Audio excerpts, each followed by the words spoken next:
Earlier this week, both the houses of the parliament passed the landmark Maritime Anti-Piracy Bill 2019. The bill is very interesting because it is India's first domestic law that empowers Indian authorities and Indian courts to deal with piracy and pirate ships on the high seas.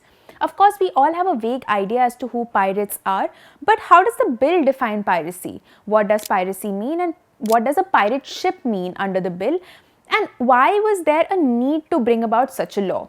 I'll tell you in this video. Okay, let's start with the basics now. What does piracy mean? As per the bill, and you can see the provision on your screens, piracy is an illegal act of violence or detention or damage or destruction committed by any person or by the crew or any passenger of a private ship. And such illegal acts come under the definition of piracy if they are committed against another ship or any person or property on board a ship on the high seas. Now, if anybody voluntarily participates in operating a ship knowing that it is a pirate ship, they can also be held guilty of piracy. And what exactly is a pirate ship? Essentially, a pirate ship has been defined as a ship which is intended to be used by anybody who controls it for piracy activities. The law applies to ships, seaplanes and other aircraft capable of being used as a means of transportation on water or which can be engaged in any operation at the sea. Now, this law basically allows Indian authorities to take action against piracy or against pirates in the high seas. The law defines high seas as well. High seas include the exclusive economic zone of India, exclusive economic zone of other countries, as well as all waters beyond the jurisdiction of any other state or country, that is international waters. To break it down further for you, EEZ is an area of the ocean between 12 nautical miles and 200 nautical miles from the coastline of any state or country within which a coastal nation has jurisdiction over both living and non-living resources. But why was such a law needed? Let's for a minute listen to External Affairs Minister S. Jaishankar, who explained why this bill is in our national interest. Honorable Speaker, sir, India does not have a specific law or legal provision in the IPC or the CRPC on piracy. This bill, along with the amendments, would provide an effective legal instrument to combat piracy, not only in our territorial waters, but in the EEZ, but also on the high seas.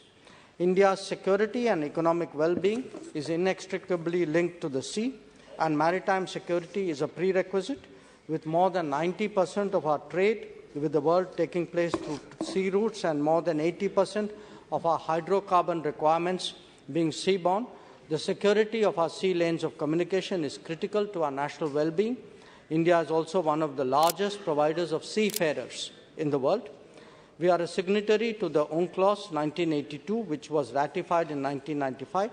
The passing of this bill fulfills the expectation of this convention for cooperation in repression of piracies in the high seas.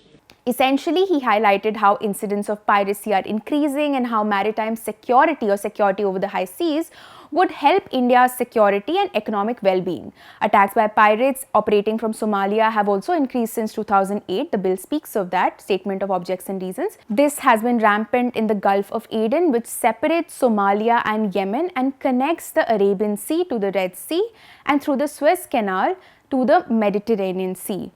But consequently, because these activities were rampant there has been enhanced naval presence in the Gulf of Aden, and so pirates have shifted their operations eastwards and southwards.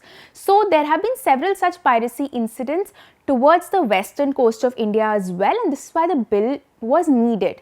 Incidentally, India is a party to the United Nations Convention on the Law of the Sea adopted by the United Nations on 10 December 1982, and India also ratified the convention in June 1995. This is also known as UNCLOS. This convention provides a framework for combating piracy and armed robbery at sea. So this law now intends to give effect to this convention as well. Until now, India did not have any domestic law on maritime piracy.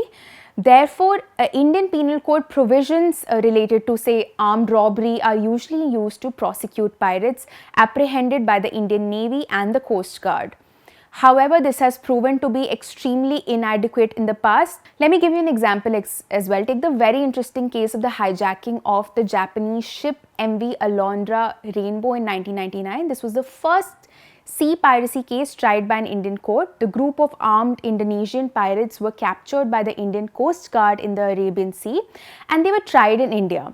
Now, while a sessions court in Bombay tried and convicted the pirates under various sections of the Indian Penal Code, the Bombay High Court finally overruled the lower court's decision and acquitted all the accused in April 2005. So the law so far has proven inadequate. So now this bill is a dedicated law on this point and will help prevent maritime piracy and prosecute people for such piracy related crimes. Now, what does the bill exactly say? Let me tell you about a few provisions here. The bill provides for a punishment of life imprisonment for anybody who commits any act of piracy. This punishment can even increase to a death penalty if any person is found to have caused somebody's death or attempts to cause somebody's death while committing the offense of piracy, but they may be punished with life imprisonment or death penalty. An attempt to commit piracy or helping someone to commit piracy is punishable with a jail term of up to 10 years. Participating or organizing or directing others to participate in the act of piracy will be punishable with up to 14 years of jail term or fine or both.